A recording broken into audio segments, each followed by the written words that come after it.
without further ado, I would like to introduce Ross Shrigley. Thank you. Hello, hello, hello. Yeah, that is really, really bright. I'm hoping for the first slide.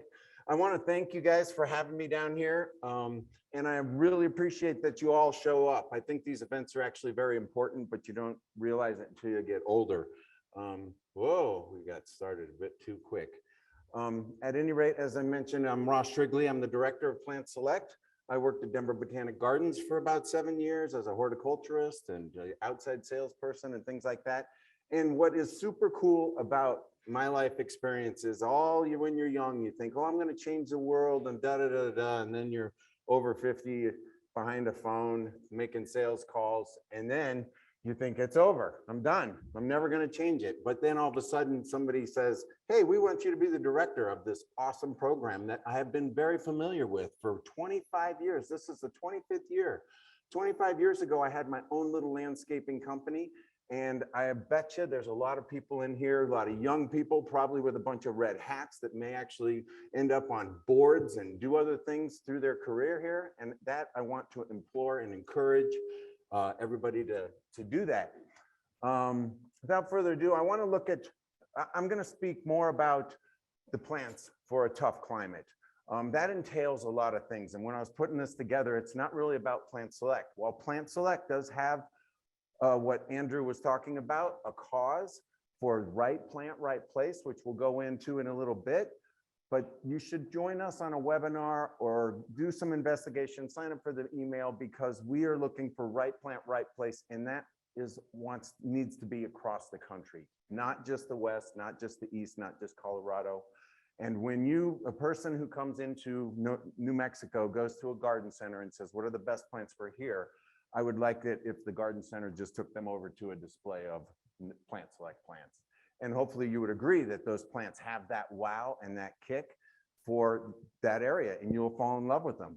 So I put this up, tough trees for a tough climate. We need to look around at landscapes.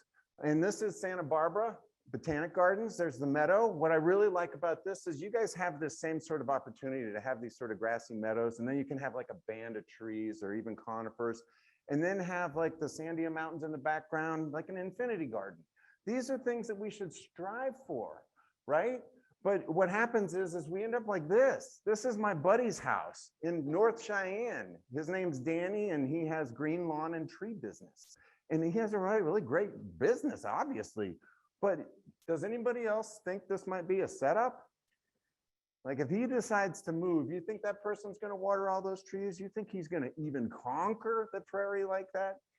So this is where we need to look around and say, well, are we really doing things that are appropriate for the future, right? And so everybody hears about climate change, global warming, and I know my parents were not on that train for a long time, but yeah, it's really happening, and we need to plan for it. And as a matter of fact, at this tree conference, you are planning for trees 100 years from now, or 75 or 50 years.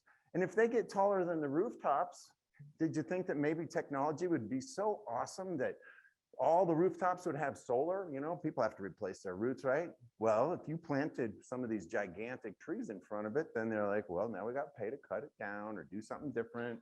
So we think about these things on a broader scope and then that's where I come in as a director, is to look at these things. Where does that plant fit?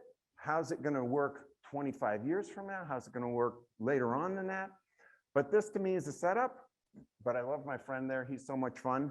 But anywhere I go, you can just take a look around, walk outside. I tried to get into some other places, but that didn't happen. So this is obviously the Embassy Suites. And who designed this landscape? Probably somebody from New York.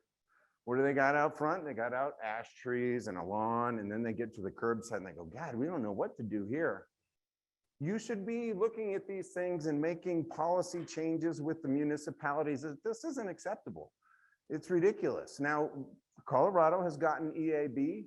So as planning for the future, you need to really think about if you're creating an environment and replicating a place that has a lot of water, then changing that environment so much that it kind of mimics another climate in a different part of the country, you might as well be asking all the bugs to come to your house. right? Because that's the environment you're setting up. This program really, hopefully you will walk away with saying that we need to embrace where we live. I mean, when people travel, they like to go see places that are different. They don't want to go down the street to see New York or Connecticut or Ohio, right? So this is kind of one of the things that always irks me. Right plant, right place, all these trees. If you guys get emerald ash borer, it's a real tragic experience for sure. And it'll cost a lot of money, but we'll see if that happens, or you'll end up spending a lot of money to the people who spray. And I know those companies will love it. But why is it that we have these dumb ash trees out here anyway? You know, I think those were autumn purple ash out front.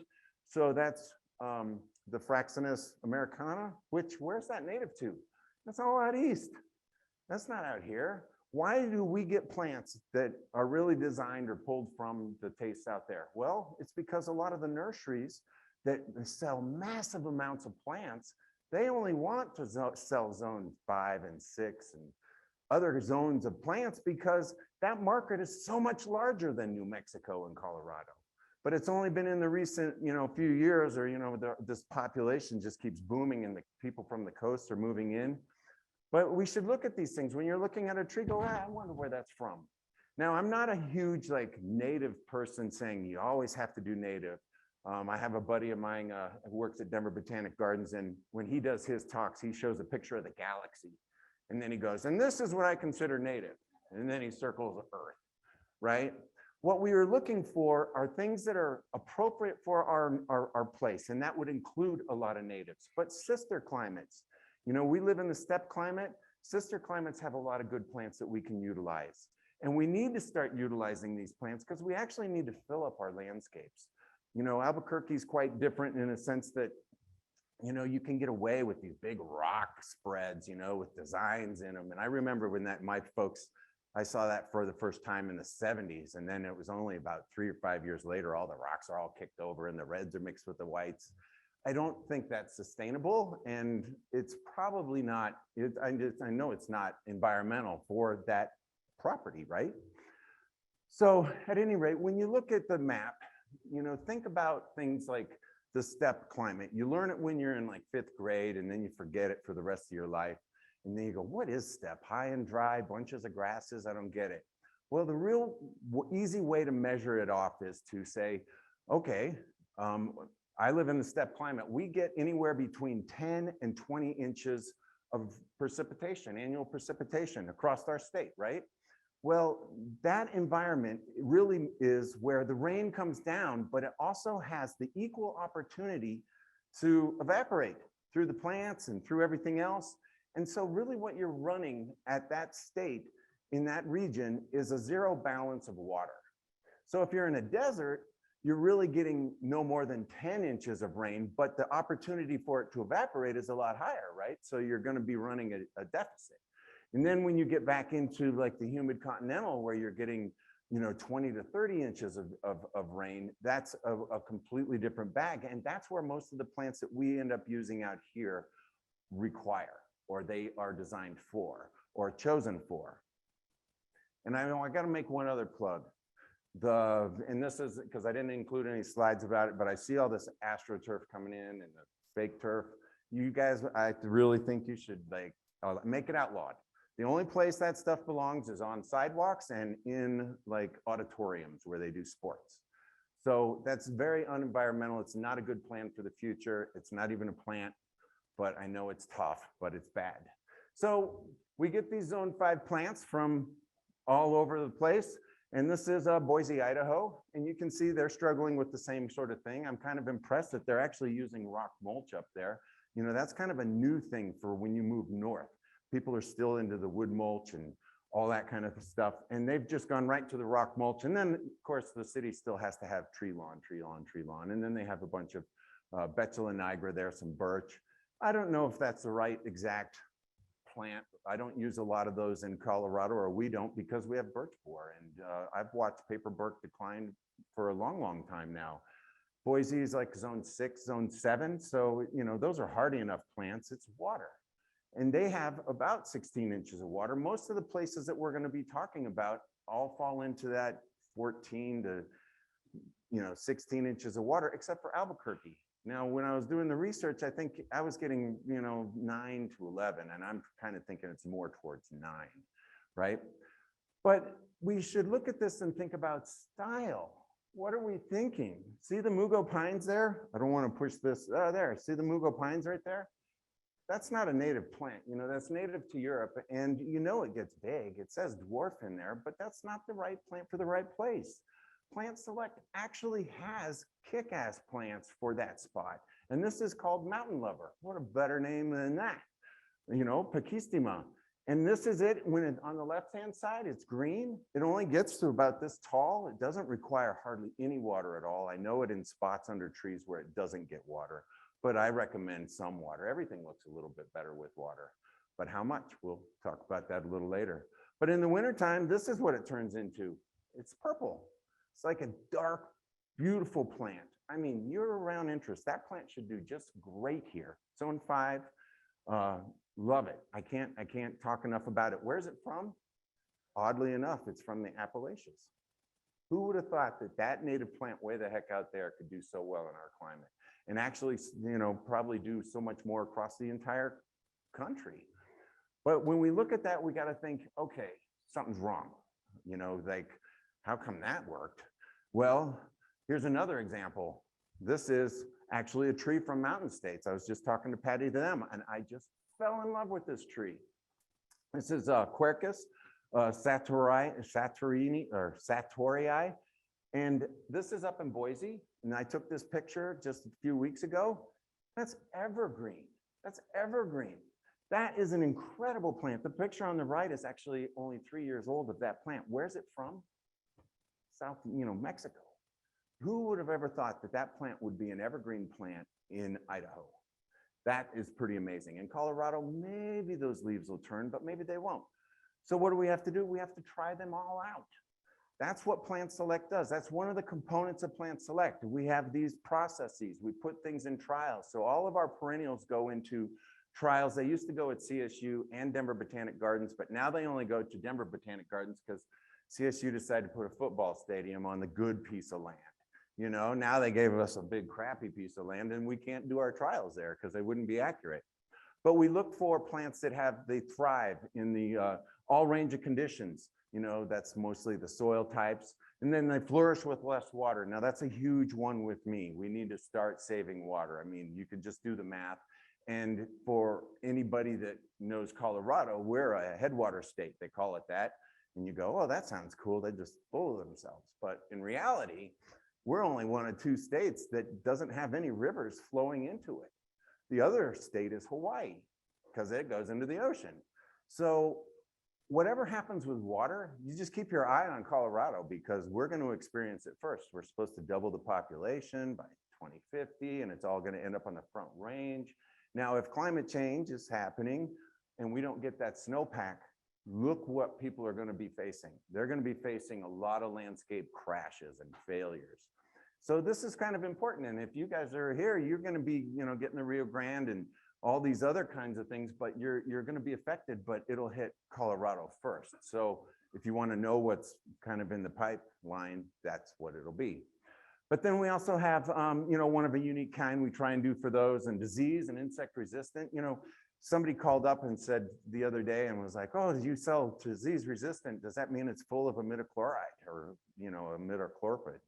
It's no, it's because we look for plants that aren't going to get us powdery mildew or attractive to aphids and things like that. If they have those kinds of problems, they probably shouldn't be promoted in our program. Lasting beauty, non-invasive, that's a big one. So we test these plants out and we actually measure if they go to seed. Some of the salvias I worry about a little bit sometimes because that can be a genus that wants to go around. Same with alliums. That's why we don't have any in the program because I'm nervous about it. Unless it was a native, then I'd be great. Habitat friendly, of course. So that's the perennials and the shrubs and trees get evaluated that way, but the woodies actually go to a multi-site trials, and that is conducted by Dr. Klett at CSU, and he goes around to different places in Colorado. So there's Grand Junction, Arapahoe, Colorado Springs, Fort Collins, and then Brighton. And he'll plant these plants and they'll sit on them for 5 years and do an evaluation on them. And then everybody who's on these committees actually votes on like, that would be a great plant. I can see the use for that. I want, you know, being out in the field or seeing it through the trials, you know, somebody might see it and be like, I want that plant. That would be a good one. Then they go, okay, well, let's start to really push that in. So when I come to the land of enchantment, I kind of hope for this. This is Salt Lake City. This is agave. I was talking earlier, it's Perrii. Some people have called this Havardii. I know these aren't trees, but I want to reinforce the idea that you need to look at style. Half of our problem is style. So besides having climate change, we're supposed to find tougher plants. We also have to overcome the style correction that we bought into for all these years we've been here. So this is a perfectly great landscape. There's no lawn. This is John Steyerman's house, but at any rate, that's actually full of plants. But he has, those ones are just highlighted, and I understand that you should be able to sell 1 million of those agaves if you could have them here. I don't understand why this one's not used more here. This is like sort of the oddity that everybody of North loves. And so Denver Botanic Gardens was trying to grow Joshua trees, you know, and then they started calling them 8-year annuals because about every 8 years they die. Well, you know, if the climate keeps continuing, maybe they'll have a 25-year annual, or maybe it'll get to 100, who knows? But that one on the right, that's in Twin Lakes, Idaho. So they're growing and they're around. They grow at in Grand Junction. And I actually collect the seed off that one on the left, and I give it to my propagator friends, and that's what they enjoy. And I just think, I don't know why that's not here, and maybe there's a specific reason, but I think that fits the style of Albuquerque. This one as well, this is a plant select plant. This is Salvia pachyphylla. This is a Mojave sage. This is a completely drought tolerant plant. And for anybody who doesn't know it, it stays small. It's not kind of a shrub, but I put this slide in because you get this silver blue foliage. It's incredible. And then when it flowers in like August, the bracts, the flower petals actually fall off, but the bracts turn purple. So it looks like it's in bloom for the rest of the season. Now, when I go out front here and I see all those plants sheared, that just makes me nuts. That is the biggest waste of money I ever saw. Because you could put a plant like this in and trim it maybe, you know, like this much, and then you'll have that little round look to it. You wouldn't, you know, in the spring, and you wouldn't even have to like pick up the little twigs. So right plant, right place is huge. And sharing is actually goes against climate change, one, because it's probably a gas motor that's running the thing. And then the other reason is that it just demands more water. The plant will demand more water when you shear stuff. So just leave it alone and let it perform its beauty. Pick the right plant for that spot. So water is the big concern in my book, as I said, and I put up this sort of mock little thing because I got asked a lot about it and I wanted to just put it out there.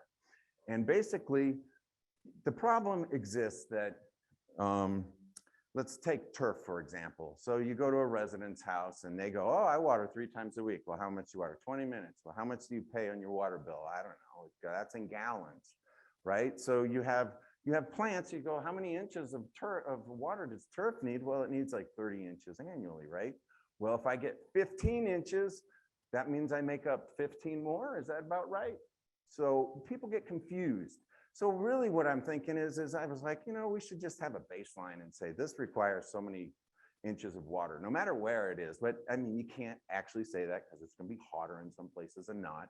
But I put this list together based on the fact of stuff that grows in Colorado. And if we get 14 inches or 15 inches of rain a year, then the supplemental water is what you have to put on it for the rest of the summer. And the other thing our industry should be doing is having a unified message about watering.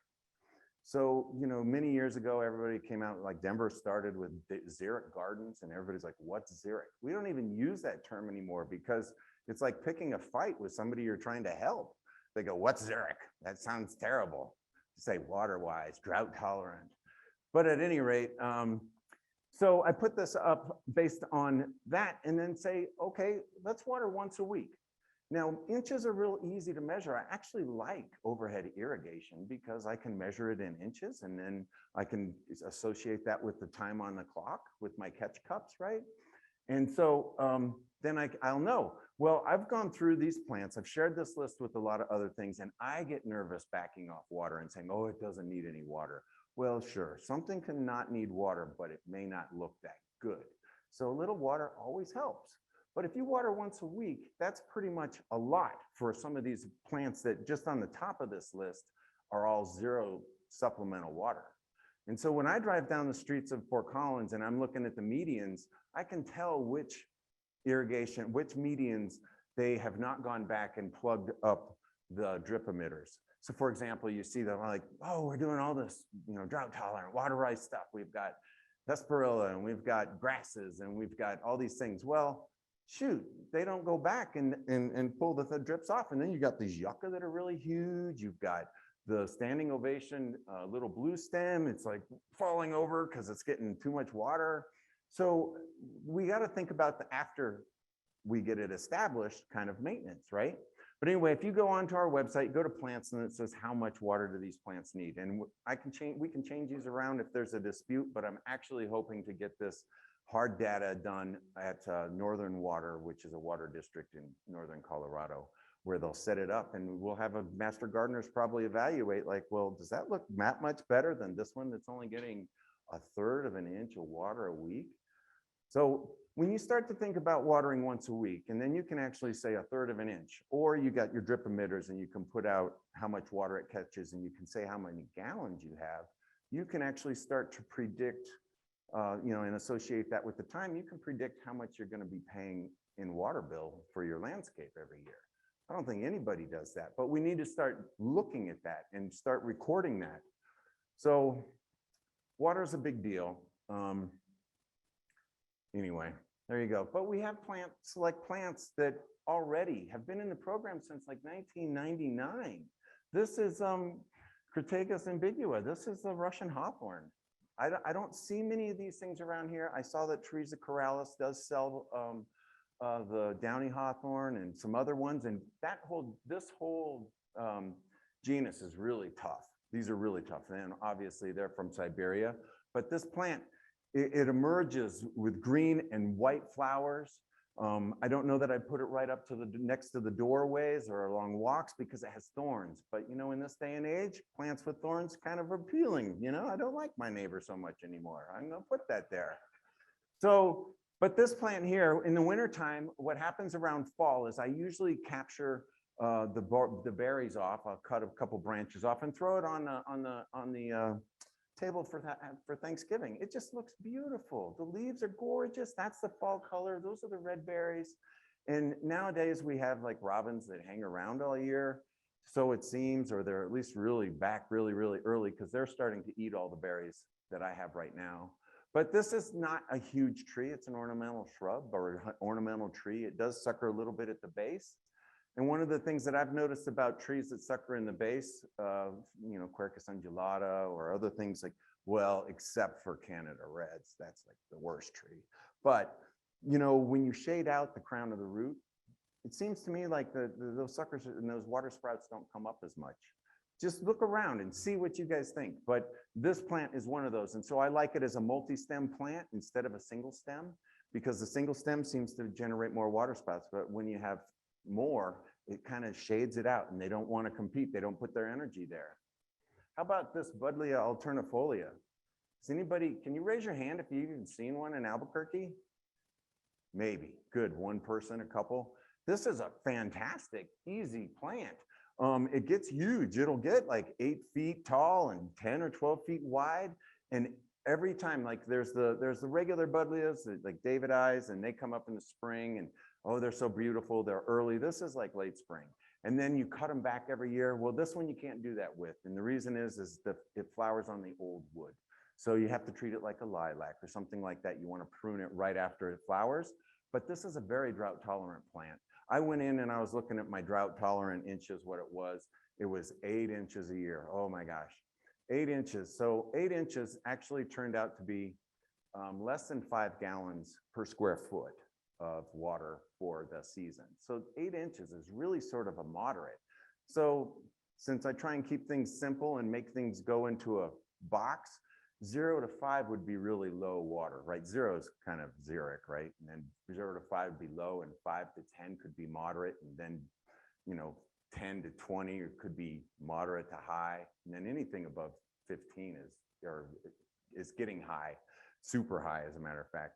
At any rate, when you look at these, it doesn't take that much water to keep this one alive, and it's just an incredibly beautiful plant that you could utilize for people that are looking for this style. I don't know that it fits in the Southwest style, and every time I come to New Mexico, you got to remember that this place has tons of culture. I mean, the second oldest city in the world, in the country, is here. So there's been a lot of history, and there's a lot of, I battle style differences in Colorado a lot more probably than I do down here, because you have a whole bunch of plants that people just live with forever. Anyway, then we have this one. This is a really hard to find plant, but I'm trying to bring it back in. This one is the Lonicera caracoe. I have problems pronouncing all these, but blue velvet honeysuckle. This one was an old plant from 1997 introduced, and it comes from Siberia. And I have people in Wyoming that say that this could actually be a windbreak plant.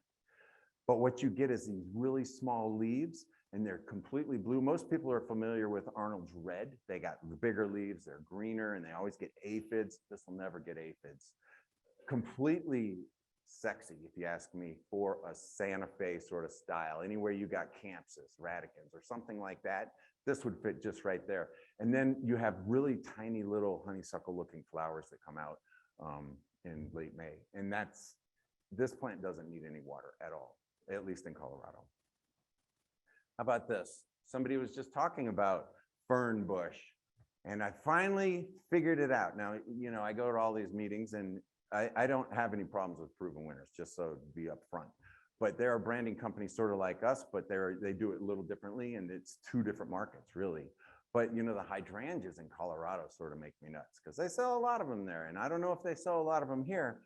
But what about that cool fern bush plant that's native? You can see where it's native to, and that plant blooms about the same time a honeysuckle or a hydrangea does. Why don't we just call that the Western hydrangea?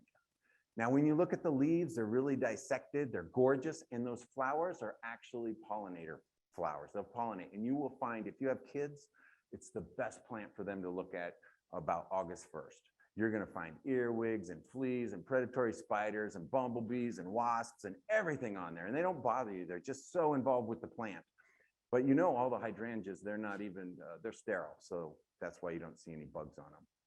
But Western hydrangea, this can get really big, and this is actually one of the plants that is, I recommend heavy maintenance on. Every year you should shear it back. The flowers on new wood, so you can do that in the spring, but you could take off this much and it would look better. And you know how I learned some of these maintenance tips? Because from bad maintenance practices. You go out to a HOA and they're like, you go, God, that's really small. What happened? And you find out those guys have just been shearing it like every year. And so it's all tight and it looks really good. And then I've seen this plant in other plantings where it's been like, oh, don't touch it. It's a native, blah, blah, blah. And it's real open and leggy and it looks terrible. So that's why this plant, I've pushed the maintenance on it. This is another plant that's like a no-brainer. I mean, holy smokes, the Philadelphus lewisii, the Cheyenne mock orange. This is one of the plants that was at the Cheyenne station, which is a whole nother story. That Cheyenne station was a USDA research center that started in the 20s, and then they stopped in the 70s, and they just shut the water off. This was one of the only plants living, and the deer didn't eat it.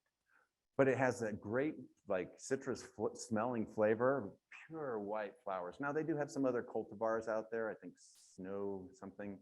At any rate, Bailey's has one and it's like doubles, but the original is just the best. It gets really big. It can take part shade. You get 4 petals about that big.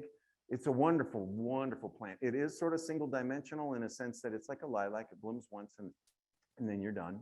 But it's a tough plant. It has its place in the landscapes, and I think it does here too. Here's another plant that I think is a little bit more challenging to find, but I'm hoping to bring it back. This is Xanthoceras sorbifolium, and it's the Clear Creek. This one came out, I think, in like 2005 for Plant Select. And how these plants sort of come out is that Plant Select's a partnership between CSU and Denver Botanic Gardens, and Denver Botanic Gardens has a collection of plants. And they're going, well, shoot, this was one of the most popular plants on the property. Why don't we put it into trials or test it out? Now, this is a very drought tolerant plant.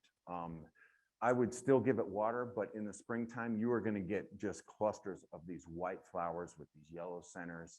The bees love it. It's incredible. It's kind of this arching multi-stem tree. The largest I've seen it ever get is about 15 feet, but supposedly it could get bigger if it has more water. But it actually, you can eat the nuts, and supposedly it's a delicacy in Asia, but I don't know that. Oh, got my slides mixed up. All right, so at any rate, this one is going to be a 2023 plant. This is another plant that came out of the Cheyenne station.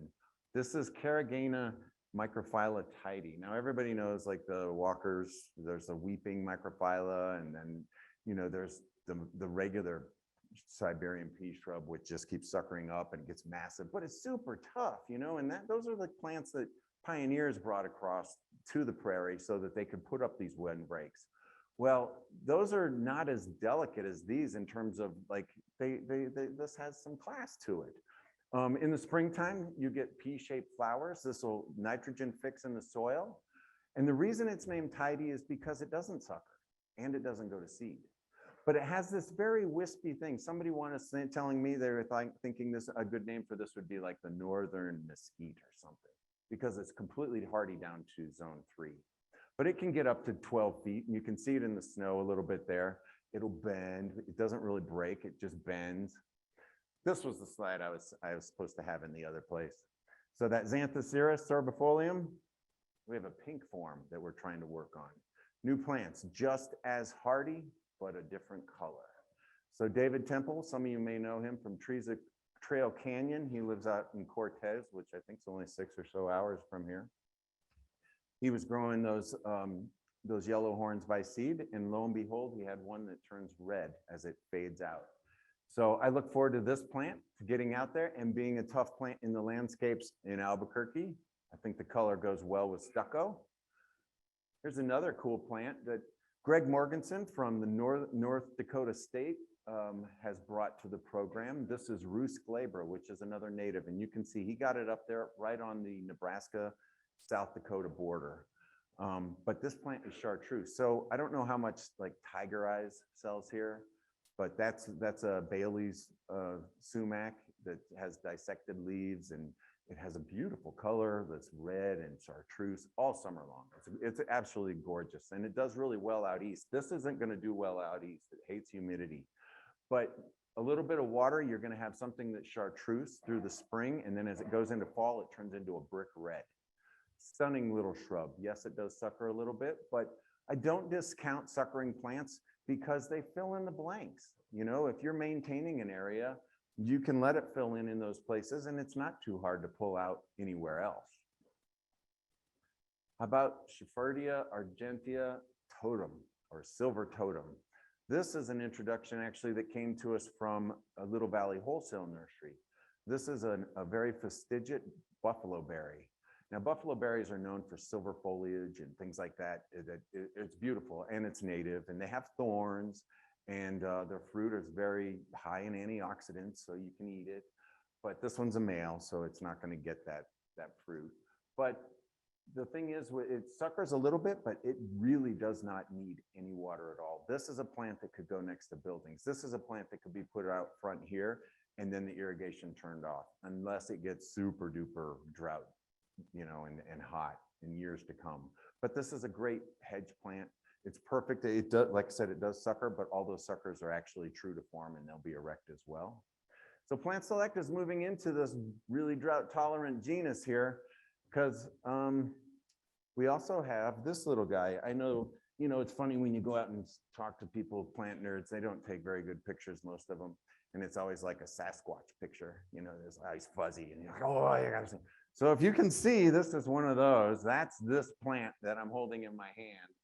This is a plant out of Utah State. This is called Tory, and it's a cross between Shrigley argentea and then Shrigley rotundifolia, which is If you haven't gone down to the Four Corners area and seen the rotundifolia, it's a must in your life because they are so bright, they'll blind you.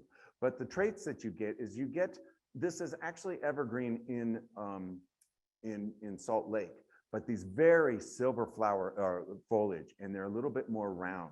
But because it's a hybrid, for years, Bob Pennington up in Santa Fe and other people have been trying to grow Shrigley rotundifolium, and this was happened by chance mix of a hybrid that's easier to propagate. So it makes a very good plant for plants to select to say, hey, we can have a successful plant here come out of production.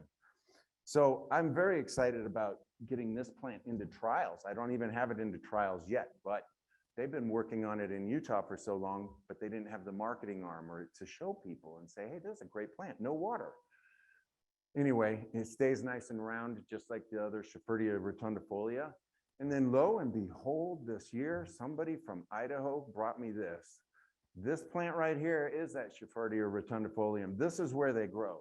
And they are completely silver. You don't really like to touch them so much. They're kind of sticky and they kind of have like a dust on them, almost like fairy dust, because they're so magical. Anyway, any of the plant nerds know this is kind of the holy grail of some of the plants. But that one on the right is, that plant is less than a year old and it was done from a cutting. And so there's a symbiotic relationship with some of the mycorrhizae on a lot of plants, and this one has a specific mycorrhizae that it has to be partnered with. But these guys have been doing selections and back crossing and things like that on this plant to bring it to a point where it's actually will grow in clay. Now, do I know that as a fact yet? No. Can you buy this yet? No. But we're putting it into trials. And this is one of those examples of trees for a tough climate that it's not really a tree, it's kind of a shrubby thing, but I put it in there because these are great plants to be thinking about. Now, when I went on to Trees of Corrales website and I did their search of all their product lines, they had, select tree, and this was a tree. So, these tree shrub things kind of, I like small trees. I think they're way better. I really like shrubs, as a matter of fact, almost more than trees, because you can cut them down and they come back. So if you got to paint the house or do whatever. At any rate, this one is the New Mexican privet, and this is the mother plant's actually in Santa Fe. And I've seen it where as it matures, this plant is very silky blue. And I kind of got off my story. Back to Trees of Corrales, when I put in dry and tree, this was one of the only plants that came up. It's native to here. The bark on it is like this cream bark. It's a stellar plant. It's just one of my most favorite plants out there, and I really wish we would do more of them up in Fort Collins. And they use them a lot, but not as much as I'd like. But this one has a different feel to it. It's very silky blue, and if you go underneath, or if you put this in shade, the leaves will actually become more Kelly green. So when you walk behind this plant and look underneath where it's not getting sun, they're more green. So it's kind of like putting variegated things in a shady spot that changes the variegation on them. But at any rate, that plant should be coming down the pike. And then we also have this one. And so I drive around in Colorado, the horticulturists and the plant nerds I hang around with are always about Cook Mountain, and they're always about Arizona cypress. And, you'll notice they changed the scientific name on it. It's now Hesperocypress. But that's native to New Mexico, actually. But this is a selection from Alan Taylor that came from one of the higher peaks, and he says he thinks it's a subpopulation. Now, there's one out here at the Arbor Valley booth, and I invite you to go look at that one because it has a little bit more fan shape when it's young. It doesn't come up like blue ice, things like that. It's kind of more junipery, And this one comes up, it's very delicate. And I guarantee you, if you have my way, that's going to be $1 million plant simply because you could put it in a red pot and sell it at King Soopers or Kroger for a Christmas item, and it would fly off the shelves, and then they could plant it later, and it's drought tolerant. But at any rate, these plants are very blue. They get wider than they do tall. They look like a big sort of Hershey's Kiss, which might be a deterrent later on as they get mature, but it is one of the most beautiful plants out there. So we're trying to get this one into more and more production. I'm hoping to have something like this in 2026 for a release, something like that. But I think this is very appropriate for down here. And in Colorado, I have to admit, we got this thing with silver. All of our plants, just like every time you see a silver plant, you want it. And I don't know why, but we'll have to get over it, I think, sometime. Anyway, woodward junipers. I don't see a lot of, if you're going to do upright junipers, this is the Tuscan, the Italian cypress replacement. So when I think about climate change, one of the biggest things is like, okay, I'm going to assume it gets really hot and it's going to get dry. I actually don't assume all that. What I assume is we're going to just have more extreme weather events on the fall and in the spring. And that's really what's going to kill our plants more than anything. They might be able to milk themselves through a summer and through a winter. But what happens if, like, Italian cypress are hardy at St. George, Utah? So what happens when they get a zone 4 event or a zone 3 event? They're hosed. They got to remove all those plants. You think about Texas when they had that big the electrical outlet or the extra, electricity got blown out and it got really, really cold. I want to go down and see what died because I assume it was a lot. Yeah, so that's the assumption. But you want to go in with sort of this option, like, okay, I'm going to put this plant in because I know that it can go to zone 4, and it stays narrow like this, and it actually doesn't need any water. Those aren't sheared at all, and it looks a little different from the Italian cypress, and you can almost tell simply because the heads on them or the tips, they're a little bit looser. You can almost really identify this juniper fairly easily from other junipers, like the Taylor juniper has a little more upright point to it. And I think that's what a lot of the Eastern sort of selections, your California selections, are all trying to mimic that Italian cypress. But this should be a plant that's sold all over and used everywhere here. And seriously, it won't get but that wide if you don't water it. So, reducing your water is definitely going to reduce your maintenance as well. Oh no. What happened? Hello? Hello? Oh, there we go. Okay, so how about this tree? This has been a plant select tree. Scott Skogerbo, actually, the story behind this tree, this is his tree. He gets royalties from it, which is great. But this is a Canada Red replacement. Now, how come you don't see when somebody says, a Canada Red replacement? I hate the suckers at the bottom there. Why do we use that plant? It's really poorly structured. It's the only reason it's used is because it grows fast. And because all the companies are now accustomed to growing Canada Red, they actually don't like growing sucker punch. It takes a little bit longer. The West Coast guys don't like that in their fields. They want, like, hey, we're going to hold this 3 years and then out the door. But this plant does great in Cheyenne. And this plant will do great down here. Now, if I don't have a comparison photo here, but Canada Reds really have this droopy look to them. This is probably crossed with a patis, a prunus patis, and it doesn't sucker. And you might find a low branch coming out, but nothing ever suckers out from below the root crown. And then, but you'll have a better head on it on the top. It really doesn't need that much maintenance. If people if growers just left it alone and just waited a little bit longer, they'd be much happier with this plant. But of course, you get the spring, you get the flowers, the foliage emerges green when it comes out. And then, within about 3 weeks, it's all purple. And then it'll send out another flush of growth. And then you'll get green on top of the purple, and then that'll turn purple. But this is a really great plant. It's very drought tolerant. I can't remember what I rated it, but I bet it's less than 5 inches a year. So I never see berries come out. Or I never see, birds eat the berries before it ever goes to seed anywhere. But here's Tim Buchanan. We also have City of Fort Collins was really fortunate to have a city forester for 40 years. And he came in when that town was like low population. It was just a cow town. I used to go there in high school and go, who would want to live here? Now I live there and I love it. But this guy was able to watch everything, and he is a plant nerd. I think that, his job actually took away from him doing what he really loved to do. And nowadays I see him just running around looking at trees. At any rate, he's got 3 trees that he's put into the program that we're still building availability on, but once they get in, they're going to be there. The first one is Almost Diviniana. That one is chosen because it's a smaller tree. It has very big green leaves. They don't ever get leaf miners. It doesn't have a fall color. They drop right immediately before the snow. It's been my observation from watching them in the fields. but it doesn't, it's less resistant to the Dutch elm disease, and that's why he liked it. Then he also has this Quercus macrocarpus, the Choice City Select Bur Oak. We're calling it actually bulletproof. And the reason, I don't know whether or not you get bullet gall down here. It's interesting because people in Oregon don't know what that is, but in Colorado, designers spec on their sheets, like I want a bur oak, no bullet gall. And that's an infection from basically a wasp that injects their eggs into it, and then the hormones make a gall, right?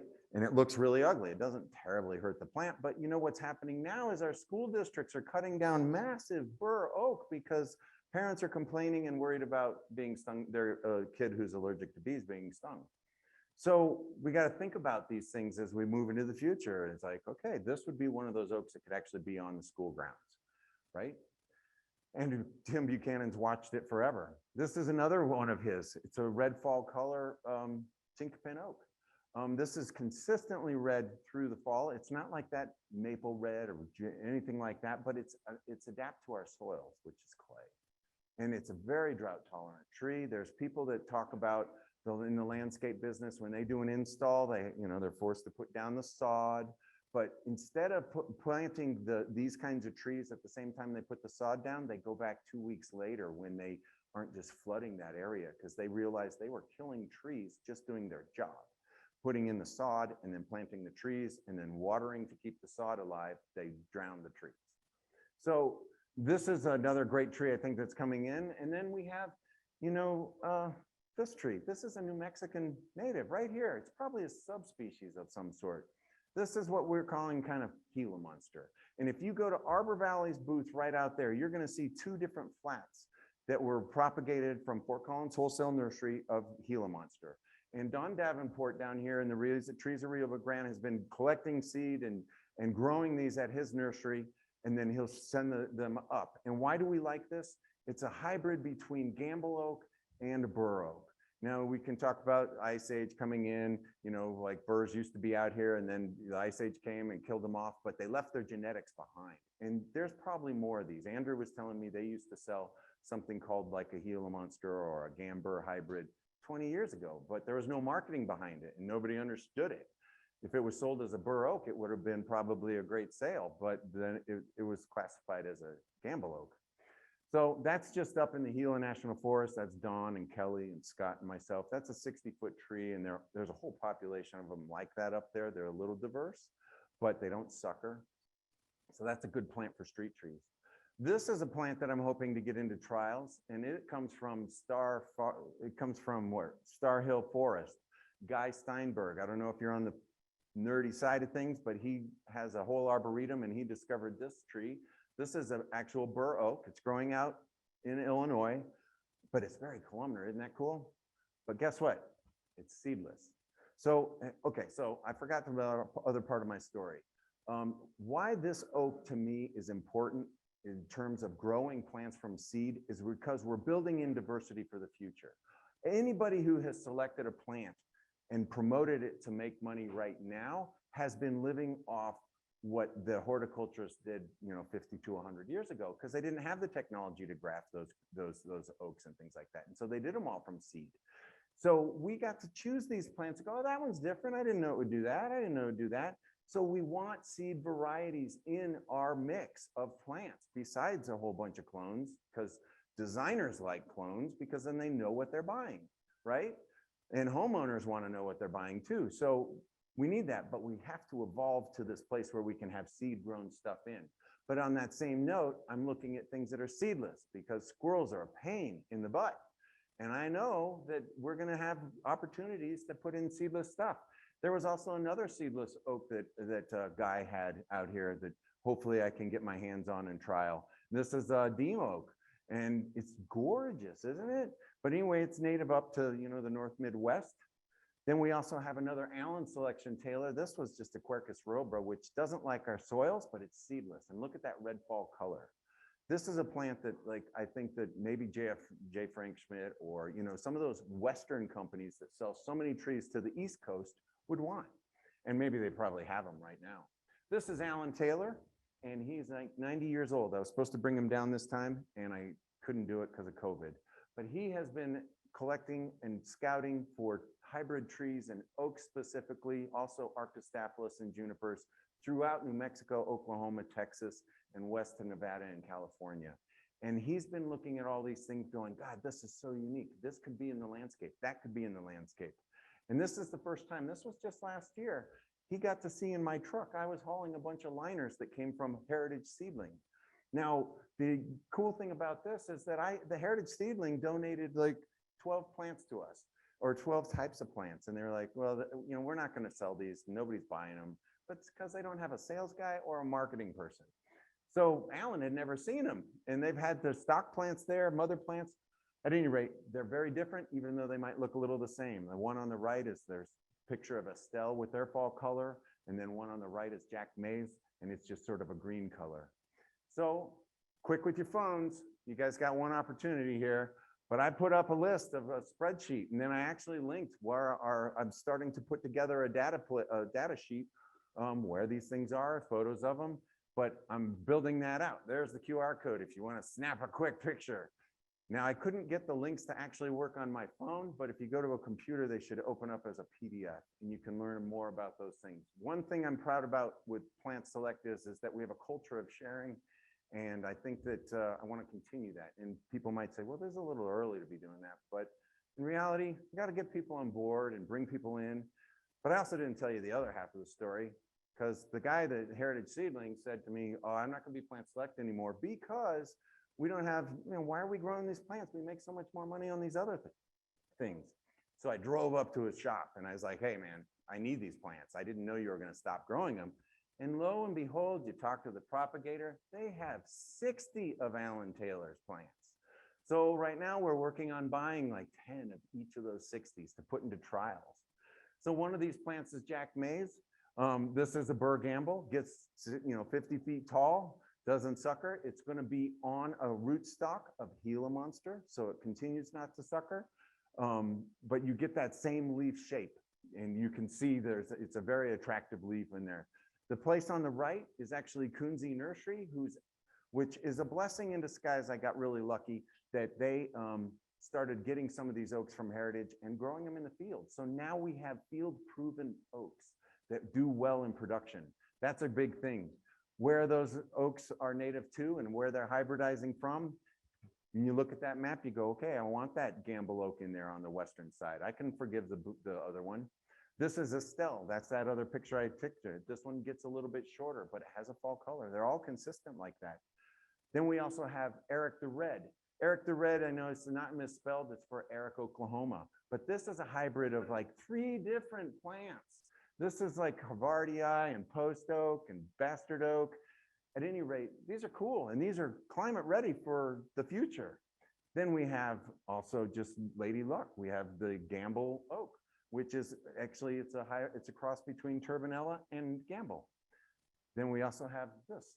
This is also a hybrid Gamble, and it's Phantom Holly. You can see the wide plants, the wider stuff there. There's a lot of variability. Okay, I'm gonna speed it up. Here we go. This is one of my favorites here, Tinny. This is a Mexican blue oak, very narrow leaves, little points, very blue, gorgeous plant. Should be in there, not huge. People think, oh, oak trees. Well, oak shrubs. There's a lot of those. This is San Lorenzo. This should do just perfect for you. When I think about looking for new plants, I look for the south, but they got to be hardy where I am. So then I try them north to see if they're hardy more as things work forward. So you should be looking south for new trees. Now this one here has the best tasting acorns that I understand. And native people have been eating them for years. At any rate, tougher trees for a tougher climate. The take-home messages is plant choices. You got to make good choices, which means you need to know what's available too. But plant choices, do some research, plant proper growing. So a lot of these plants, like this was the Gila monster, they're in root makers. That's a great method of developing good root cyst structures to get them transplanted in the ground, and it'll save you water. Plant diversity, just plant as many different kinds as you want. So if Alan has 60 different types of Gambles, we could have a variety pack, just like they sell beer. And they go, hey, here's your 6 plants. And then the designer makes it easy. They get to share with their friends. Anyway, proper maintenance. That's the other thing. Save the date. We are hosting the Independent Plant Breeders Conference at Denver Botanic Gardens. If any of you are breeders, please contact me and look for this information. I want to thank you. This is a great tree you should see off of I-70 right outside of Columbia, Missouri. This tree was around when Lewis and Clark passed by, and it used to be by the river, but then the river moved. So it's a huge tree. It's actually like the third now largest tree, bur oak in Missouri, but the top got blown out by lightning. Anyway, thank you very much.